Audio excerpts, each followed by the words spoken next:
tumefanya mageuzi. Wizara ya Elimu imepata maelekezo kutoka serikalini kwa mwenyewe Mheshimiwa Rais kwamba lazima tufanye mageuzi ya elimu. Tutoe elimu itakayomsaidia mhitimu kujiajiri na kuajirika.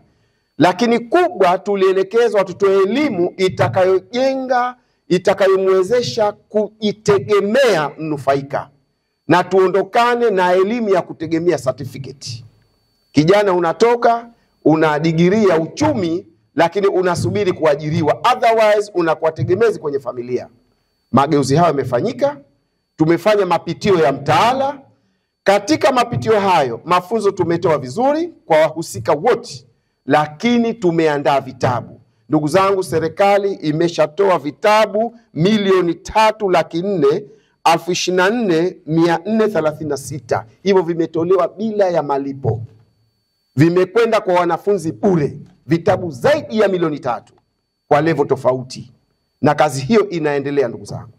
Ndani ya mwezi huu wa Juni, hivi naongea hapa na nyinyi wanahabari, wizarani kwangu kwa sasa kunaendelea zoezi la usambazaji wa vitabu vya Form 5. Mwezi Julai Form 5 wataanza masomo na wanaenda kuanza mtaala mpya.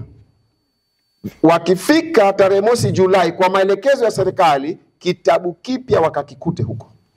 Na ndio zoezi ambalo tunaendelea nalo. Vitabu vyote hivyo vinatolewa bila ya malipo.